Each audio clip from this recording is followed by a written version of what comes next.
Hi everybody, and thank you for joining us. I hope everything is well in your world at the moment and enjoying some sort of return to normality, whatever that is anyway.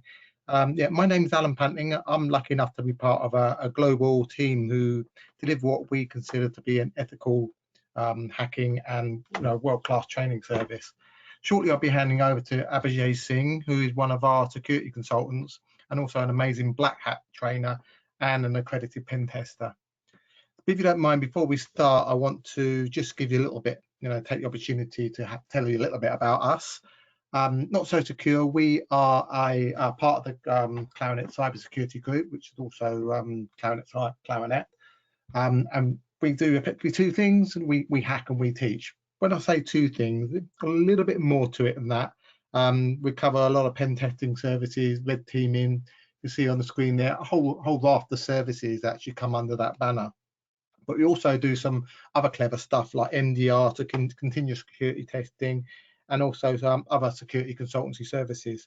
We've been doing this for about 20 odd years now, so hopefully we think we know what we're doing by now. We're also very proud to call ourselves a part of Blackhat. Blackhat is the largest security event on the planet that runs, and it normally runs in about August on site in Las Vegas. We normally have probably about 500 people. That's just one of our client training rooms in that picture. Like to consider, it's a big event for us, and we're well recognised there. We also have a couple of other training partners with QA. If you do their training course, it's actually a lot of it is our material, and the same with Checkpoint or HackerPoint, which is also our product. So a little bit about application security for developers, learning defensive by offensive. It's a well-known fact that application vulnerabilities are pretty much on the rise all the time now, and I'm sure you're aware that it only actually takes one crack in a dam to bring down the whole dam and cause disastrous effects. When it comes to web application, if you ever hacked, the effects are disastrous for your organization. So in a lot of ways, the old saying about prevention is better than cure is, when it comes to cybersecurity, is very, very true. A bit of shortness about today's training. So today's webinar, should I say, it is actually a sample from one of our training courses. Bear in mind, the training course runs for 2 days, and we're giving you an extract of 1 hour's worth of it, or less than that actually, because I'm wasting some of his time. But it's the course actually developed probably about 3 or 4 years ago, and it's updated on a very regular basis to keep it very live. So at the end, we'll be running a promotion to allow anybody that actually has a chat with us after the training course. We actually get entered into a free space on one of our training courses. But there'll be a questionnaire after the webinar to we need to just click on it, and we contact you at some point just to say, how can we help type thing. So please allow me to hand you into the very capable hands of Abhijay to go through the interesting part. Abhijay, over to you. Thank you, Alan. Thank you so much. A very good afternoon, good morning, and good evening to each and every one of you who have gone ahead and joined our webinar from different time zones. Let me begin with a quick introduction slide about myself. So myself, Abhijay Singh, I have been working with NotSoSecure for the past couple of years. Overall, I have 10 plus years of expertise working with application security, infrastructure security, and vulnerability assessments. I have been giving trainings for quite a while now. So over the last 2 years, I have gone ahead and delivered trainings in OWASP New Zealand. I have gone ahead and performed trainings in Nalcon Bangalore and other various international security conferences as well. Now, let me start with a quick summary of what you will go ahead and, or what the delegates will go ahead and take away once you go ahead and enroll to our full course, where you will go ahead and understand the key aspects of OWASP Top 10. Now, one thing that you will go ahead and understand is how the vulnerabilities are discovered using the same tools and techniques that are used by researchers, and understand its implications. And last but not the least, also understand how can you go ahead and fix those vulnerabilities. Now, this is just a small gist of the overall entire course that we have, that we will go ahead and teach over the course of 2 days, right? Where we have gone ahead and specifically designed for the developers to go ahead and understand what exactly application security is. Now let's go ahead and quickly speak about the agenda that we are going to discuss today. So we are going to look at the importance of why we require application security. We'll go ahead and have a quick comparative study of OWASP top 10 over the last couple of years and see what are the changes and the differences that have been coming. We move on to one of the most important sections then, which is understanding what is the attack surface. Today, majority of the developers have a lot of misconceptions and confusions related to the attack surface of a web application, and that is where we will go ahead and discuss.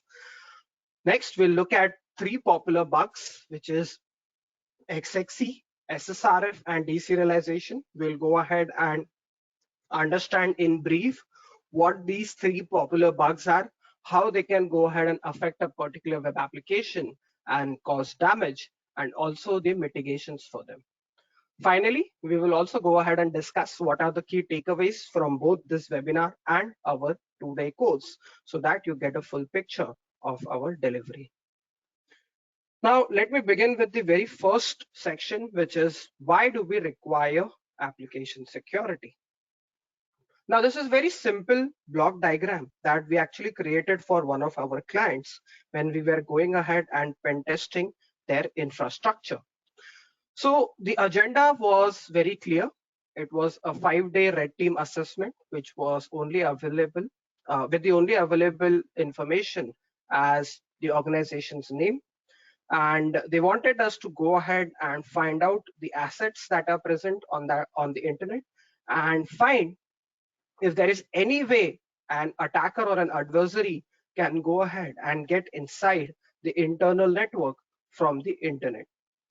They had gone ahead and implemented multiple layers of security devices and different security tools to go ahead and prevent the threat. And they wanted to go ahead and treat this exercise as a validation of the security exercises as well. Now, very first thing that we did is the enumeration. So during the enumeration phase, we found a web application which was hosted on the internet, right? So sitting on the NSS box, we started the recon and we identified a particular web application that was hosted on the internet of the client, hosted on the internet belonging to the client's infrastructure.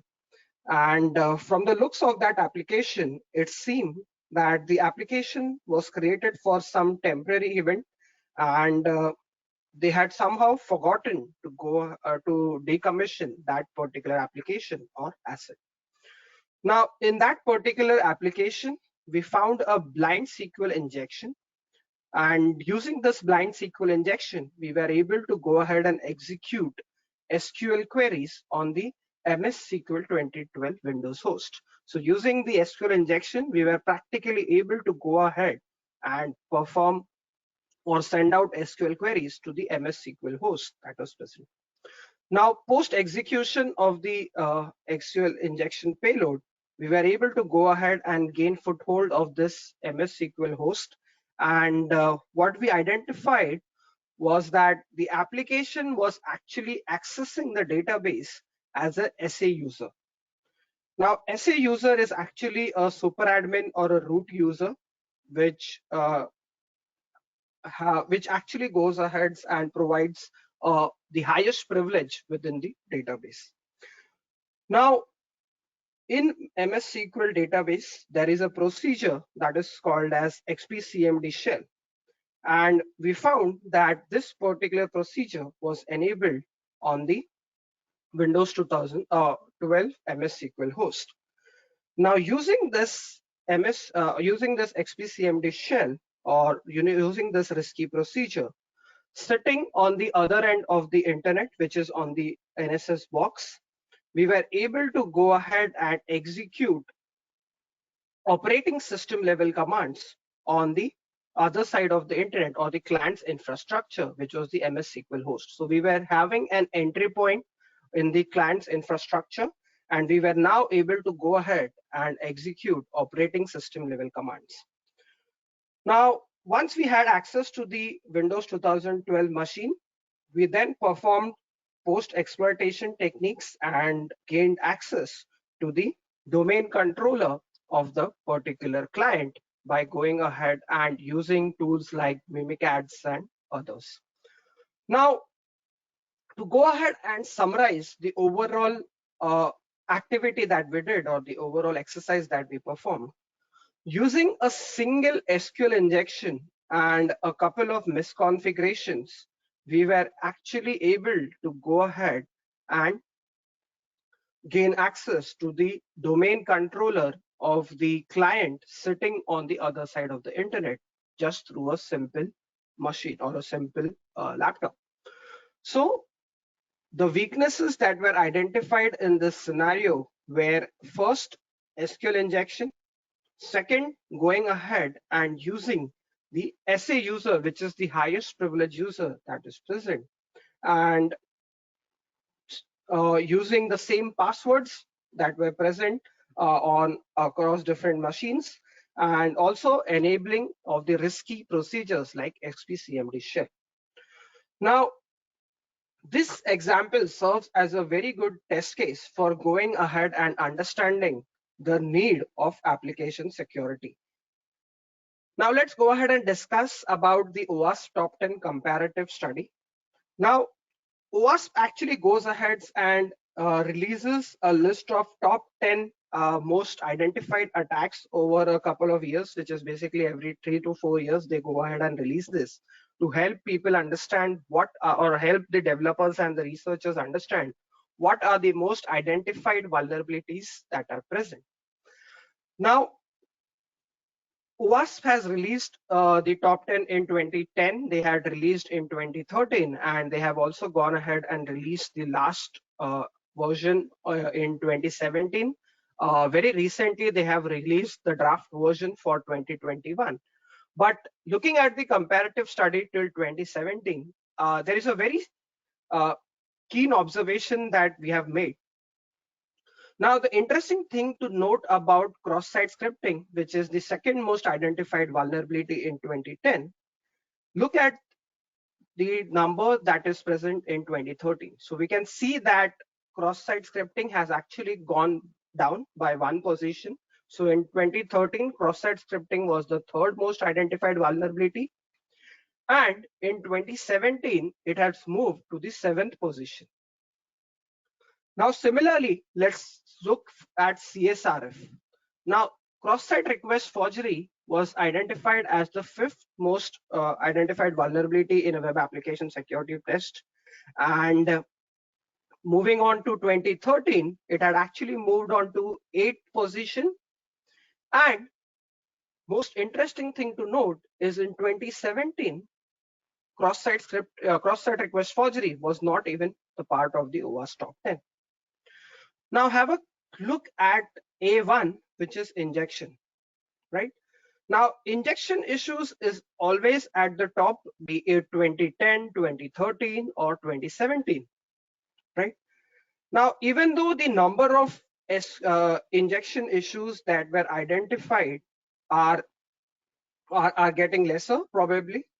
However, the impact of the injection attack is such that even one single parameter or even one single instance being identified to be vulnerable to the injection attack can actually lead to a compromise of the entire web application or the entire website, right? Now, let's go ahead and discuss about XSS and also about SSRF and understand why the numbers are reducing. Now, the reason for the numbers reducing are two. First, today, a lot of frameworks go ahead and provide inbuilt functions and libraries to go ahead and prevent cross-site scripting attacks using output encoding mechanisms. And same is true for SSRF attacks as well, since there are many frameworks that provide easy generation of random SSRF tokens, thereby going ahead and preventing SSRF attacks. Now, second and the most important aspects, or the most important reason why the numbers are lowering down, is the browsers today are going ahead and becoming much and much smarter, and they go ahead and provide different ways in which they can go ahead and bring down or reduce the risk of these attacks, thereby going ahead and reducing the impact, overall impact of these vulnerabilities. So once we have understood about OWASP top 10 and understood about what are the different vulnerabilities that are affecting, let's discuss about the attack surface. Now, before discussing about the attack surface, first we need to understand what are the different aspects of a HTTP request. So this is a very sample HTTP request that we have captured. Now let's go ahead and dig down deeper in this HTTP request. Now the very first thing that you will go ahead and observe over here is the method or the verb. Now this specifies how the resource can be accessed, right? Now there are other different verbs apart from the post. So there are get, there is delete, there is options, there's prop find, there is put. So you can go ahead and enable different methods depending on your requirement. Second is the resource. Now resource specifies what is the actual page or what is the actual data that needs to be fetched from the remote website or the remote application. Next, we have the host. Now, the host header is to go ahead and specify where the request needs to be sent to go ahead and fetch that particular page. And fourth, we have the user agent header. Now, the user agent header is used to go ahead and identify the details related to the client who is going ahead and accessing the details. So for example, if I am going ahead and accessing the website web dev security, the user agent will actually go ahead and specify the details of my system, whether I am using Windows 10, what is the Firefox version that I am using, etc. Once the user agent has been captured, the next header that we are going ahead and discussing, and one of the most important headers, is the cookie header. Now, this is a simple key value pair which is used to go ahead and identify the different users uniquely who have gone ahead and logged in into the web application by going ahead and maintaining their state. Finally, we have the post or the user supplied data that is sent from the client to the server. Now, majority of the feedback that we have been receiving from our pen test or our consulting, we have observed that the developers or the application owners feel that the only points which can be attacked in this particular HTTP request is the post data or the user supplied input. However, the same is not true. Now, it is very important to realize that anything that is sent as a part of the HTTP request, like the cookie or the method or the header or the referrer, right? Any of these can be intercepted, can be tampered by the attacker, and can be used to go ahead and cause damage. And hence, the entire HTTP request is considered as an attack surface and not just the user input or the post data. To summarize this, I have a very good example. So let me go ahead and explain further, wherein in one of the pen tests that we were doing, it was actually on a reporting tool, and we found that there was that any malicious payload that we provided as a part of the host header field, it was going ahead and getting processed. And we were able to actually go ahead and identify a SQL injection on the host header parameter. And similarly, we have also identified SQL injection in an analytical application where the user agent header was going ahead and getting stored as a part of the database. And by going ahead and sending out the payloads, we were able to go ahead and achieve SQL injection. Now, what is the remediation to all of these attacks? So the remediation to all of these bugs or issues is to go ahead and validate the untrusted input, Anything that is coming as a part of the HTTP request needs to be validated. That is the golden rule. Ensure you have a server-side validation to anything that is coming as a part of the HTTP request. Next, we have some examples of host header that was used as an attack point by researchers to go ahead and identify the different issues that were present in the web application, and the researchers were probably awarded with a CVE or a bounty for the same. Next, let's go ahead and discuss about some of the popular bugs that we cover as a part of our training. The very first bug that we'll go ahead and discuss about is XXE. So today, XML is one of the most widely used languages on the internet, which means a lot of applications today go ahead and process data in XML format. Now over here, you can see this is an example of an API that is going ahead and accepting XML data as an input, and it is going ahead and processing the XML file and spooling out the data. Now, what can go wrong with this request? What is the major damage, or what is the maximum damage that an attacker can go ahead and cause through this simple XML request? Now, in XML, what we can do is we can go ahead and declare something called as an entity, and this entity can be used as a placeholder to go ahead and store some values, and this value can be used to go ahead and reference later in a XML document. So here we are going ahead and declaring an entity XXE, and we are going ahead and storing the value of an internal file over here, which is the etc passwd file. And then we are going ahead and referencing it to the ampersand XXE over here in the name parameter. Now, when we send this to the application, you can see as a part of the response, the application has gone ahead and responded with the etc passwd file, or the requested file that we had asked for. Hence, using this XXE attack, we can go ahead and read any sensitive internal file from the underlying web application. Now, XXE attack is only prevalent because XML is used in majority of the web applications that we are using.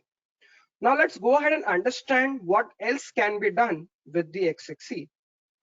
So if you have a web application that is running on AWS, XXE can be used to go ahead and fetch or reference the AWS metadata key, or can be used to go ahead and fetch the sensitive secret access key or the access key ID that can be used to go ahead and gain access to your AWS environment.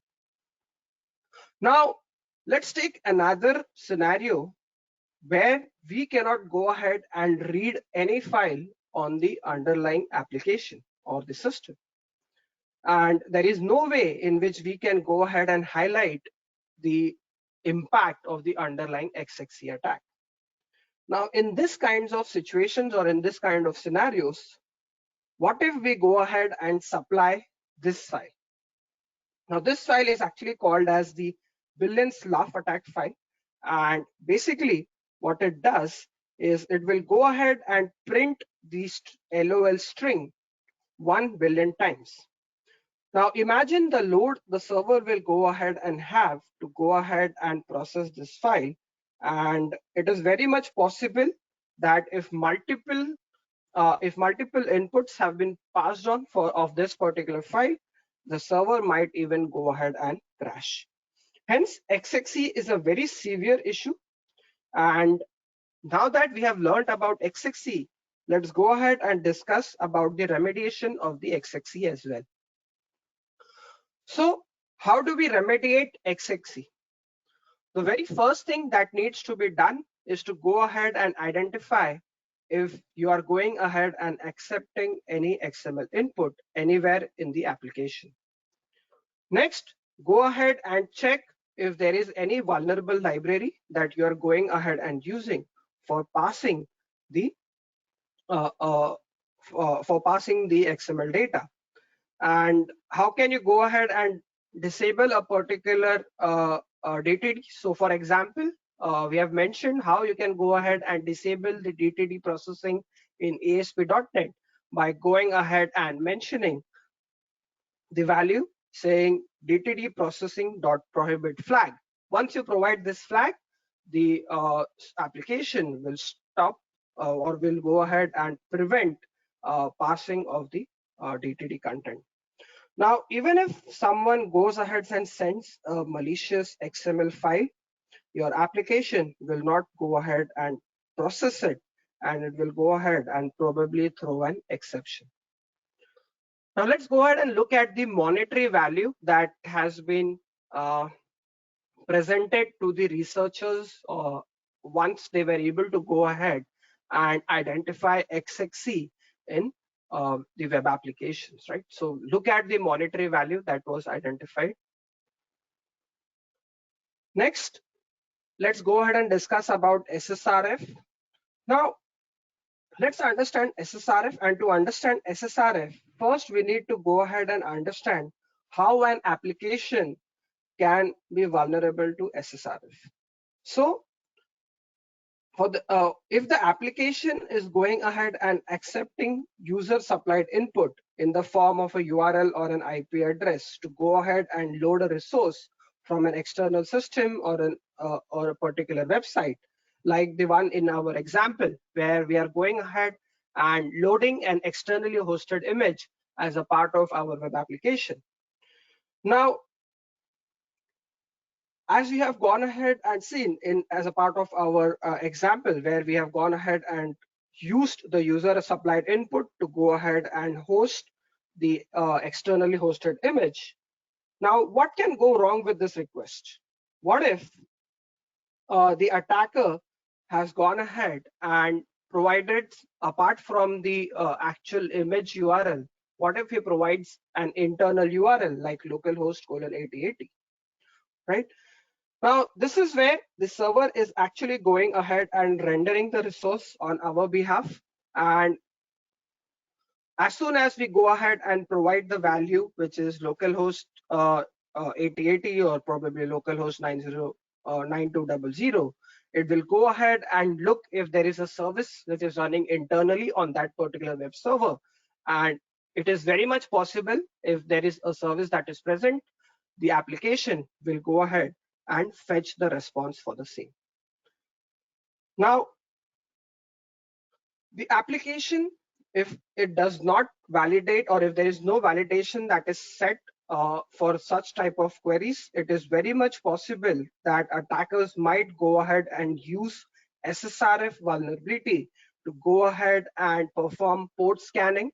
Like they'll go ahead and see if there is any internal service like Elasticsearch, Kibana, Redis, MongoDB that is present. And if any of these services do not have the appropriate authentication, it is very much possible that the attackers can go ahead and try to fetch sensitive data from these services as well using the SSRF vulnerability. Now, SSRF on AWS can be used to go ahead and fetch the AWS credentials using the AWS metadata API, which is 169.254, 169.254.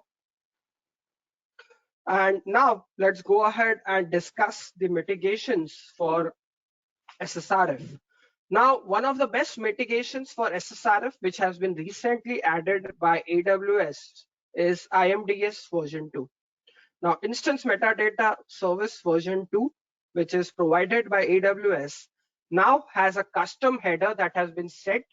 And if an attacker now has to go ahead and use SSRF to go ahead and gain access to the AWS metadata instance or metadata API, he now has to provide a custom header with a token.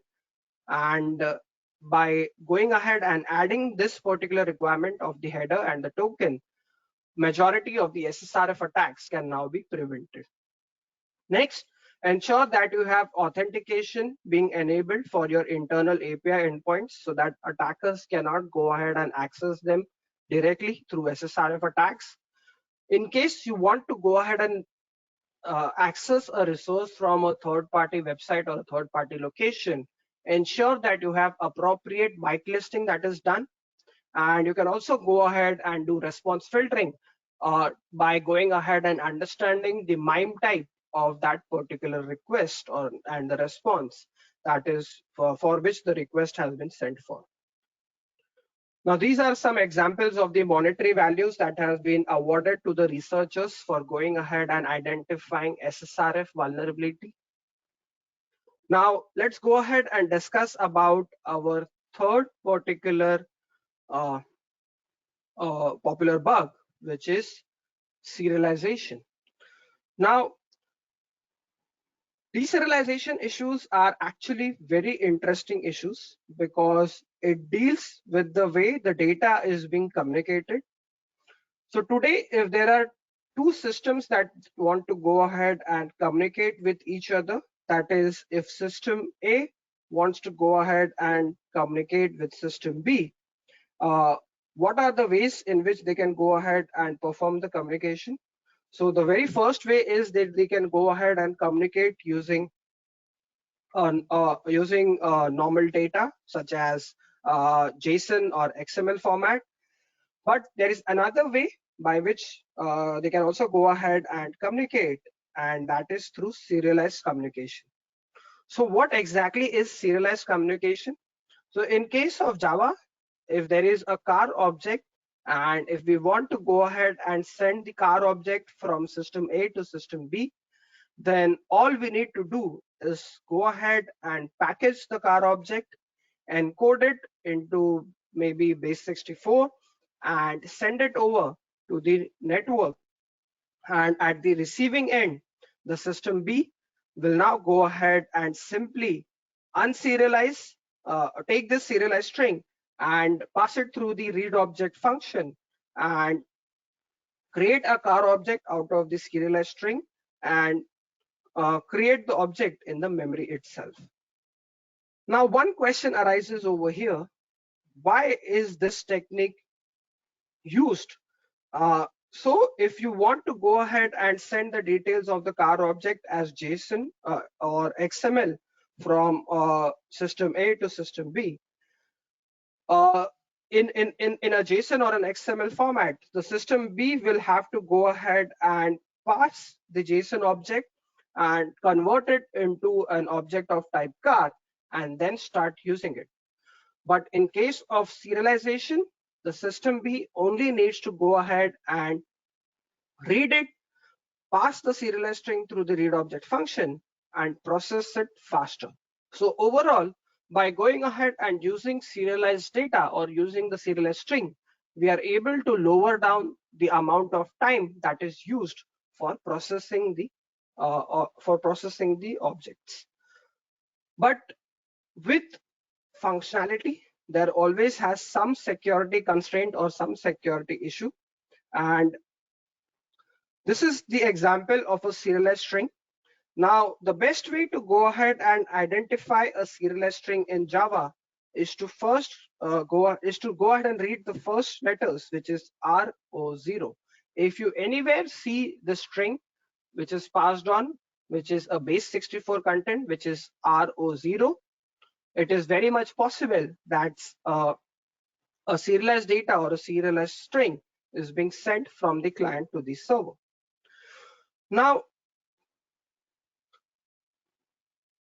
the problem with the serialized string over here is that once it reaches the read object function by default, right? So once we are going ahead and using the serialized string, and once it reaches the read object function, by default, there is no way the receiving object can go ahead and identify if the class or the object, it needs to be deserialized if there is any input, if there is any malicious input that has been provided.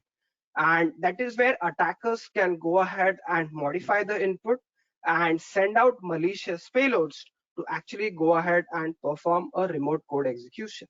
Now, how do they do that? Now, they use whoaserial. Now, whoaserial is one such tool which can be used to go ahead and create malicious payload in serialized format, which will then generate the object using a series of gadgets to go ahead and reach the java.lang.runtime function, which can now be provided to the read object function to go ahead and perform the remote code execution. Now, this is an example of a deserialization attack being identified in JBoss, and it was identified that JBoss was also going ahead and passing on unsanitized input through the read object function, which made it vulnerable to a remote code execution. Now, once that we have gone ahead and identified the different risks that are involved through deserialization attacks, now let's go ahead and discuss about the remediation for deserialization.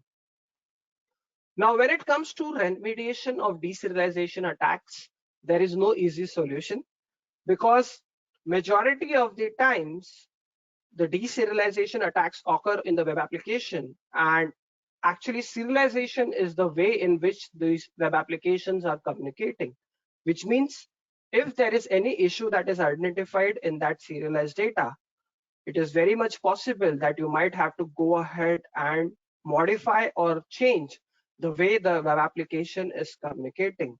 And this might actually go ahead and require an architecture overhaul in majority of the cases. Now, there are other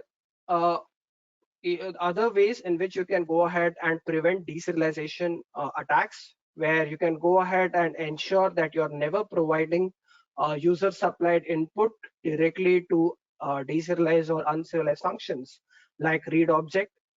Always try to prefer JSON instead of serialization options, because once you use JSON encode and decode, you have a safe and a secure way of going ahead and transferring information. Now, if you really want to go ahead and use serialized data as a way of your communication, what you can do is to limit the damage or limit the impact of any deserialization attack. You can go ahead and whitelist the classes that you want to deserialize, and anything else apart from the whitelisted classes will directly go to /dev/none. Now, there are automated solutions that are present that can go ahead and act as a security gateway or a gatekeeper when it comes to prevention of deserialization attacks. Now, we have a deserialization firewall by Katanga, which is not so serial, and we have a look ahead deserializer, which is serial killer. Both of these solutions are Java based and can be used as a defense in depth approach to go ahead and prevent deserialization attacks. Now, these are some examples of popular frameworks or popular applications being identified as vulnerable to deserialization attacks. You can see JBoss, Jenkins, Semantic Endpoint Protection, SAP NetWeaver, right? Majority of these applications were identified having been vulnerable to a deserialization attack. And one thing that you will go ahead and note, or you can go ahead and observe, is that the deserialization vulnerabilities are more often found at the framework level, right? And that is where it is very much important that you go ahead and understand how your frameworks are communicating, and if you're using any deserialization communication, ensure that there is no deserialization attack that is present. All right, so now let's go ahead and discuss about the key takeaways from our 2-day training. So the very first takeaway is developer education. Now, to go ahead and weed out application vulnerabilities, the developer education is a must, because developers are mainly focused on functionality and not security.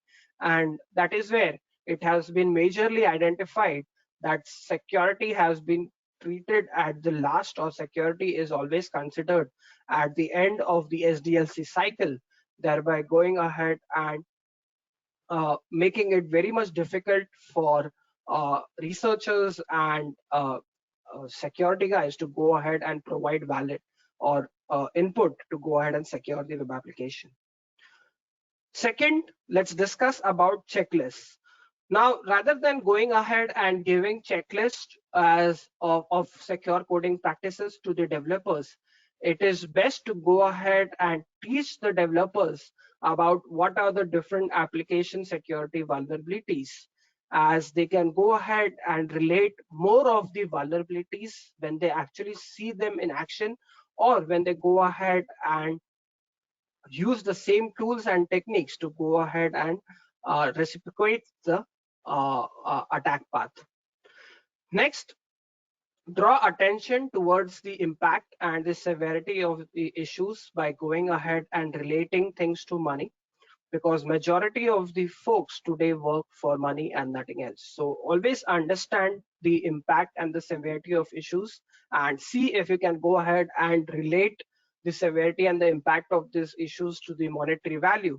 By going ahead and providing the monetary value, we might be able to go ahead and help people understand the actual impact.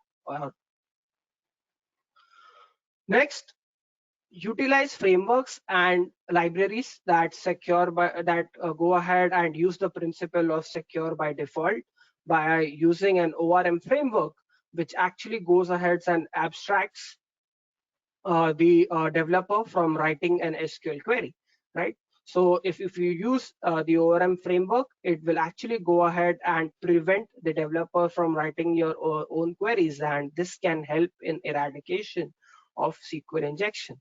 So always make a note of the different frameworks and the libraries that your developers can go ahead and use to go ahead and bring down or minimize the number of vulnerabilities that can be affected in the web application.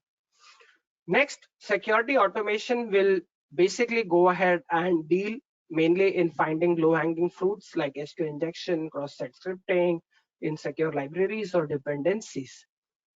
Going ahead and giving a certain level of assurance to the security professionals that they can focus on the bugs that cannot be identified by automated tools, right? So if you have automated tools in place, if you try to go ahead and inculcate security at the very beginning of your SDLC, by going ahead and running software composition analysis tools and static analysis tools, you might be able to go ahead and weed out the different low-hanging fruits, and this will help your security team to actually focus on issues which might be like business logic related or might be authorization related, that can help in identifying or that can help in lowering the overall attack surface of that particular web application.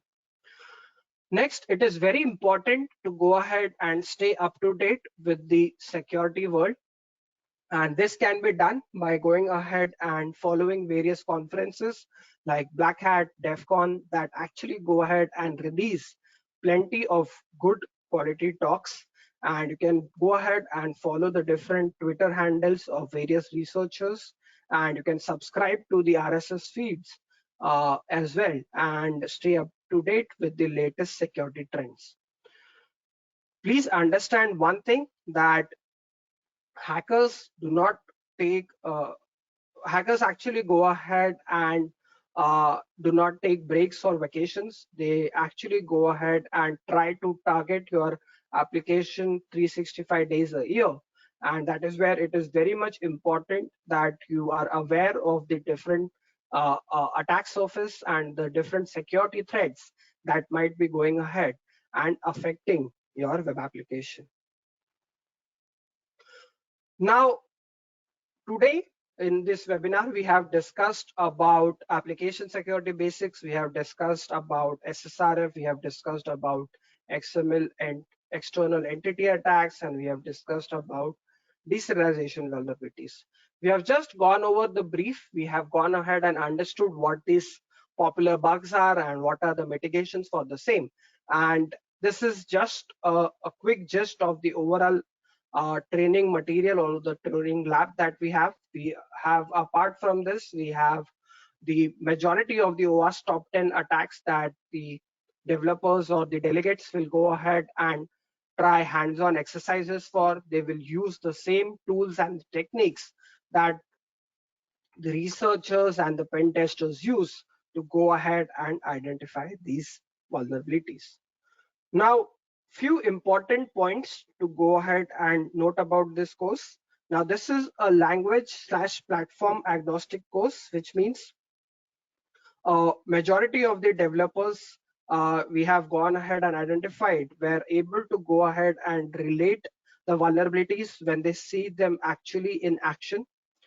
Please understand that SQL injection vulnerability remains the same, be it in PHP, Java, .NET, or Ruby. And the developer must know how to identify SQL injection in code. And that is what they will learn out of this particular training. That being said, we have also gone ahead and included code snippets from various languages in our course to go ahead and identify the different vulnerabilities that they might be affected to. And towards the end of the day 2, developers can also go ahead and play a CTF or a capture the flag contest, wherein the challenge is to go ahead and identify the vulnerable code, identify which vulnerability is affecting that particular code. Now, the CTF actually compromises of 18 different instances of vulnerable code that are actual real world CVEs that have been identified. And in majority of our classes at the end of the course, we have identified that majority of the delegates have been able to go ahead and identify all the issues that the code was being affected to.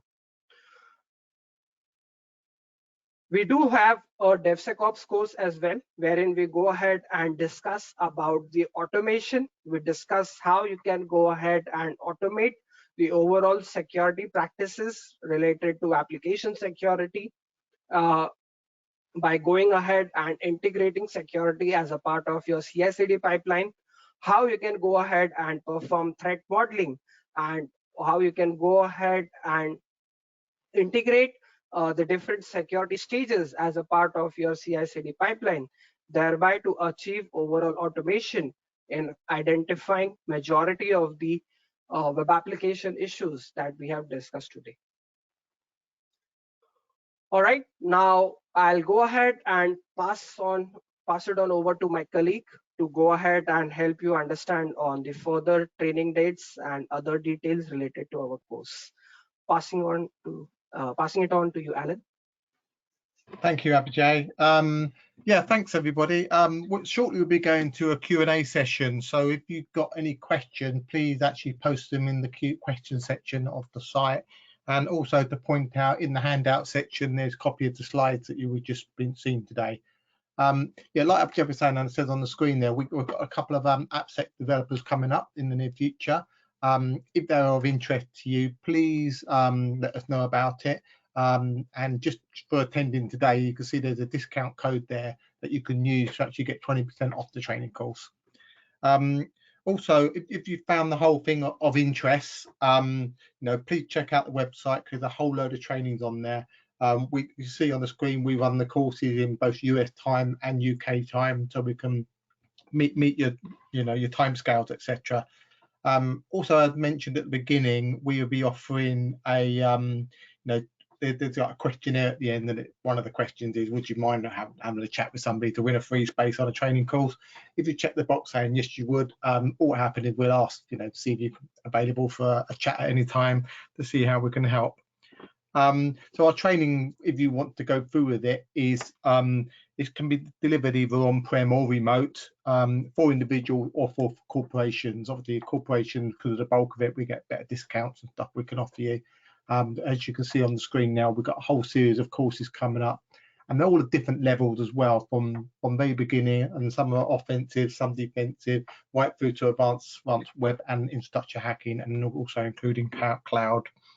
So yeah, that's about it from us. I'm going to hand you over to my colleague Ryan, who's going to read out any of the questions that have been submitted. Ryan, over to you. Yep, thank you, Alan, and thank you, Abhijay, as well for the presentation. Personally found it very interesting, and I learned a couple of new things myself, so I hope the rest of you enjoyed it as much as I did.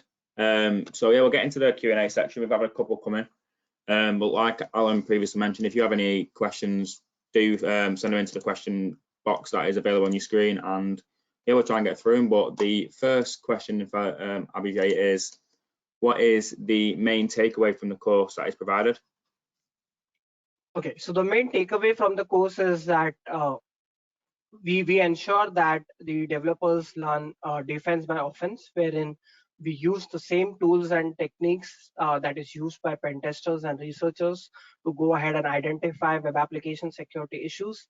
And by going ahead and taking this course, they'll actually be able to identify or run through security reports, understand the vulnerabilities, and they can also go ahead and replicate the same on their end. Okay, thank you for that. Another one we've had in is there any dependency on language to attend the training? Sorry. No, so there is no, this course is actually language agnostic, which means majority of the code samples and the topics that we actually go ahead and discuss do not have any dependency on the language. Yep, and another one that's just come in as well is joining a bug bounty program a good complement to this kind of training? On which programs would be best for developers who have completed this training? So it usually depends on the area of interest. It usually HackerOne is somewhere where they can go ahead and see what different types of companies have gone ahead and subscribed them through. You're free to go ahead and look at vulnerabilities within your organization as well. You can discuss with your security team, and if you want to follow these programs like HackerOne or Bugcrowd, you're free to go ahead and practice your skills there as well to identify issues over the internet. Right, okay, perfect. We've got a couple more just quickly. Is what materials do you provide in your training for anyone obviously who's attending? Right, so the materials that we provide for the delegates is we have a very well organized lab wherein the delegates will go ahead and run through each and every exercise. We make a point to go ahead and ensure that even after the training, the delegates have access to the labs for 7 days, wherein they can go ahead and practice all the different concepts that they have learned throughout the course. And apart from the lab, we also go ahead and provide a secure code guide where that can go ahead and help developers understand what are the different vulnerable functions that needs to be remediated or that needs to be disabled. And we also go ahead and provide a couple of tools that the developers can go ahead and install in their machines to go ahead and perform the exercises. All right, okay, thank you. A very full answer there. If everyone knows what is that. And then the final question we have, if that's okay, very quickly, is the training team available post-training for any doubts or any issues or questions that come up during the course? Right, so as I mentioned, we keep the lab up for 7 days post the training, and that is where we want all the delegates to go ahead and practice, go ahead and try out all the exercises again, see how things work. And it is very much possible that once they try to rerun the exercises on their own, they might go ahead and encounter some issues or some doubts. And that is where we come in, we pitch in, we join through a channel, we send them an invite, we ask them to come up for a discussion. And that is where we help them in understanding the topics in a much clearer way. Oh, great, thank you for that. So yeah, I think that's all the questions we've had today. So I do want to say a big thank you to everyone who's joined and for getting involved and asking the questions, and I hope you enjoyed the webinar today and found it interesting. Like Alan mentioned previously, we do have a survey at the end. We'd be delighted if you could fill that out. It's only it should only take a minute or two. It's just a couple of questions regarding the webinar itself, about prize drawing, about speaking, if you're interested in speaking to anyone, any pen test or anything like that. So yeah, just want to say a big thanks again for joining. Thank you to Abhijay for the presentation. I thoroughly enjoyed it, and thank you for Alan as well for his part in it as well. I hope everyone has a good rest of the week wherever you are in the world, and I hope we'll see you again soon. I think we've actually had another question in. Have we got time to squeeze it in? Oh, sorry, I can't. It's not come up on my screen, sorry. Yeah, I have one. So I think we have one more question, which is where is the lab? So the lab you will be getting access to the lab once you go ahead and subscribe to our course. And as soon as you go ahead and subscribe to our course, you will be provided with the training material and access to the lab where you can go ahead and access the content. Cool. Okay, yeah. Apologies about that. I didn't see that question on the screen. Apologies about that. No worries. Yeah, it's just getting the last little squeeze out. But I've noticed we've got a couple of minutes left, so I thought I'd take the opportunity for that. Yeah, if you'd like me also to say thanks everybody for joining. Let's face it, the last 18 months have been pretty interesting, and it's good that education's now back on the table, so you can all attend and start moving forward back in the world like we like it to be. So again, thanks everyone for joining, and hope to see you again next time, and maybe on one of our courses. Yeah, thank you all. Thanks for attending.